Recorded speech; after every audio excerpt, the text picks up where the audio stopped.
Hi guys, we're nearly finished with all our finance. It's the second last lesson, and it's just something that is also always being asked in an exam. Is balance outstanding. Now, what does that mean? It means after this lesson, you'll be able to, at a certain point, if you take out a loan for 20 years, and on the 10th year, you suddenly inherit a lot of money, and you want to pay off the whole loan because the loan is very, very expensive, as you saw previously with the house loan. You pay a lot of interest. So if you get some money somewhere and you want to pay off your loan, it's not as easy as just working out at that stage how much I paid and the rest is what I still owe. There's a certain way that you go about it. So at the end of this lesson, you will know that way. So let's just see what we do. There are two methods.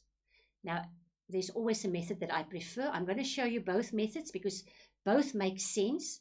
It depends on how your head is working. So I'm going to do both and I'm going to show you both.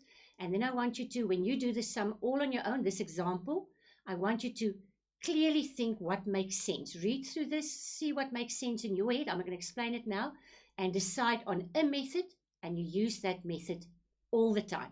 Don't do the one method and tomorrow you do another method because that is when one gets confused. Get yourself a method. If they say balance outstanding, what is still outstanding that you owe the bank? Now, there's two ways. The first one is the one that I prefer because guess why? The first one has got one step. And you know we're lazy in maths. If we can do it quickly and fast and easy, we do it. We use the normal P formula because we're busy with loans. We want to repay the loan. We use the normal P formula. And there's just one thing that is very, very important. And this is also the common mistake that is being made here. We need for the N to be the outstanding time period.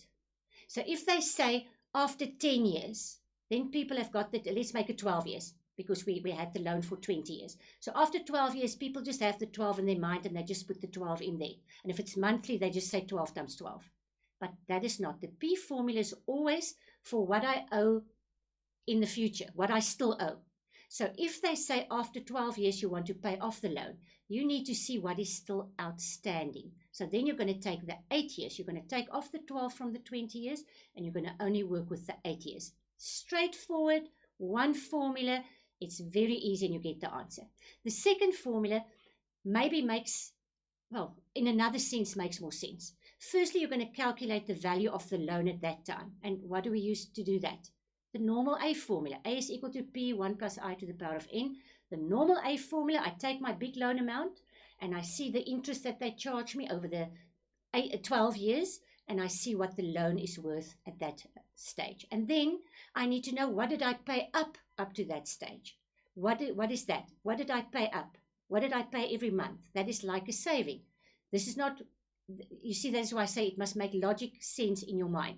I need to know what did I pay up. And then you use the F formula because I did these lots of payments. I want to know what it is worth at the end of 12 years. And remember, if we want to know what something is worth at the end, F is the future value, then we use the F formula. And if I then subtract the A and F from one another, I will know which amount is left over. But you see, it's actually three sums that we need to do here. That is why I prefer the first one. First one is the normal P formula, your normal loan formula. But the most important thing to remember, I'm just going to align it again, is the outstanding amount that you must put in that end space. But as I say, if we do an example, I'm going to do both. I'm going to show you both. And you pick the one that just makes sense in your head. You can't learn all these methods because you saw the last few lessons were lots of different loose standing headings. That is just different scenarios. And you can't learn all of that off by heart. You must understand them. It must make sense in your mind so that you know this is the method that I use when we get this problem. So let's see. Sipho takes out a loan of 180,000. Loan, present. He wants to buy something for himself now. P, present. P is always for loan. To buy a new car. He wants a new car. He has to repay the loan over 5 years. That is my N. Interest is charged on the reducing balance at 12%. That is my I. Compounded monthly, as normally monthly. After 3 years, so that is the second N. Maybe we should do this in a different color. After 3 years, Sipho inherits a large sum of money and decides to pay off his loan. Good. Calculate his monthly payments over the 5-year period, starting 1 month after the loan was granted. Now remember, all loan payments and investments, all my P and my F formula starts at the end of the first month. You remember? If it starts at the beginning, then there's that other little thingy that you must make n+1, which we did already previously in another lesson. But my normal formula is always set on starting at the end of the month. So they're just saying that to make you understand it's just the normal formula, the normal P formula.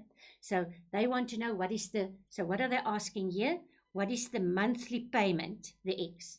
And then the next question, calculate the amount that he has to pay to settle his loan after 5 years. So then they want to know what is the loan worth after 5 years. So let's just do the first part.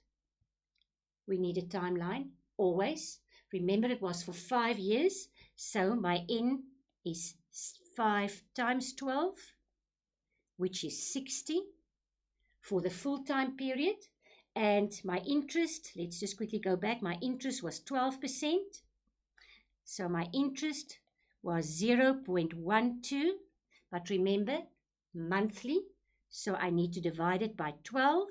And that gives me 0.01. This one is one easy one that we can just quickly calculate, but rather do it with your calculator, because I'm very afraid that you're just going to write 0.1 because 12 goes into 12 once. But rather do it then on your calculator to make sure you've got 0.01. So if I work with my monthly stuff, I will make sure that I've done everything in a monthly manner. So my whole problem now is set on months. Good. So what did they ask first? To find out what my monthly payment is for this loan. Loan has got one formula. There it is.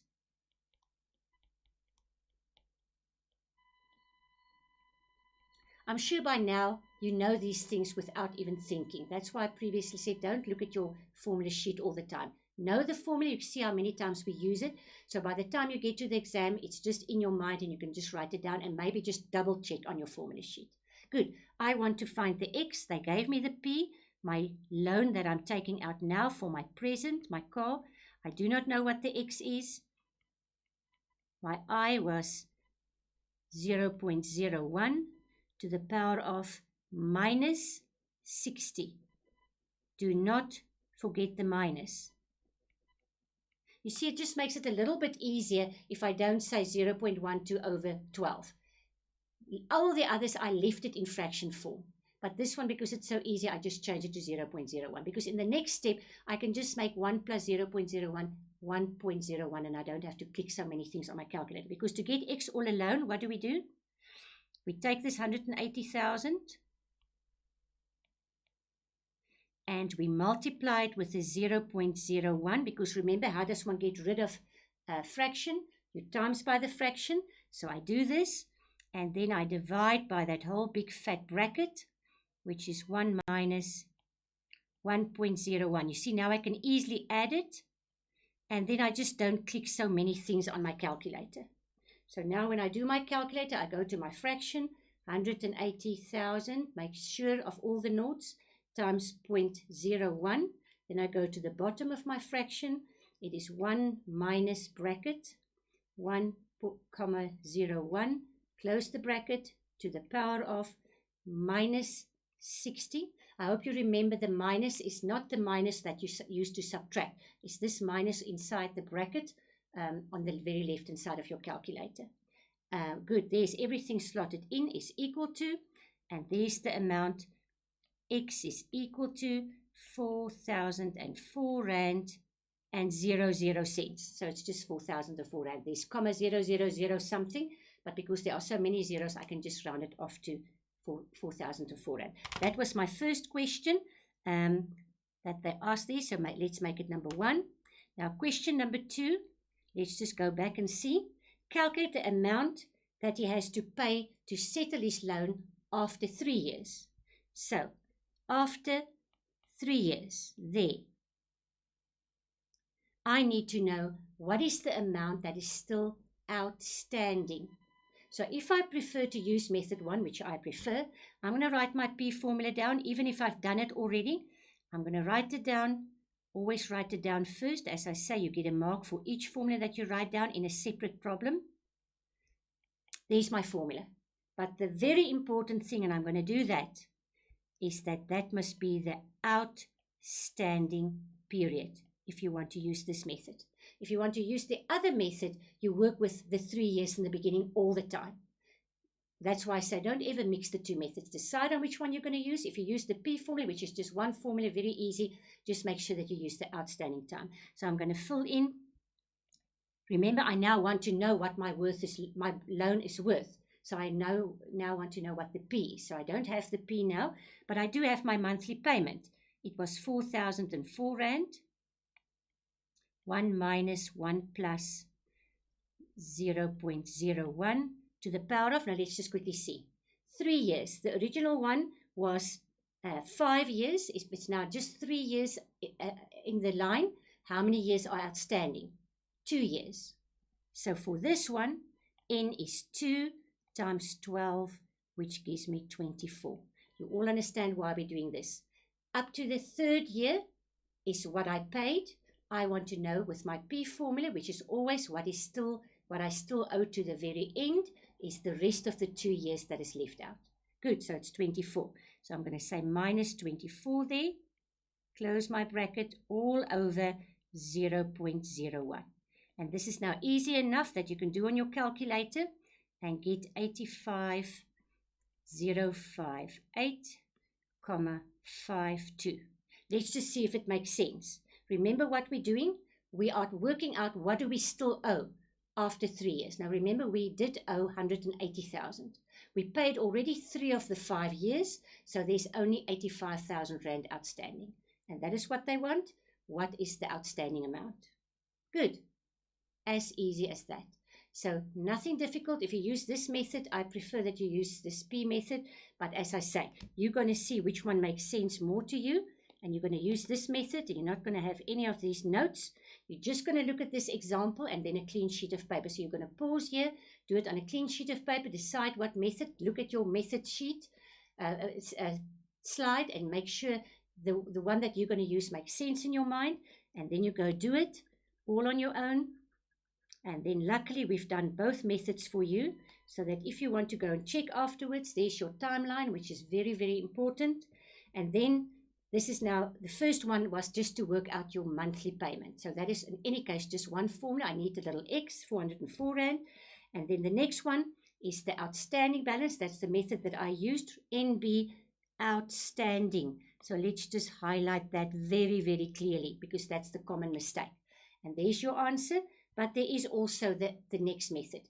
If you take out, you work out the loan value at that 3-year end with the normal A formula, and then you work out the payments that you made with the normal F formula, and then you subtract the A and the F from one another, and that will give you the outstanding balance. So it's really very easy. Now, there were no space on this one slide to fill in the formulae. You know them by now, the A formula and the F formula. But if you prefer this method, and you do it in a test or exam, you will write the formula first.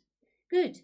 And then, as always, there's one slide that you must pause and you must really do slowly and think what you're doing.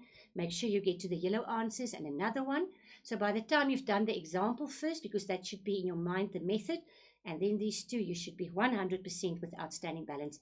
Nearly a for sure exam question. So good luck. You're going to do very well in your finance questions.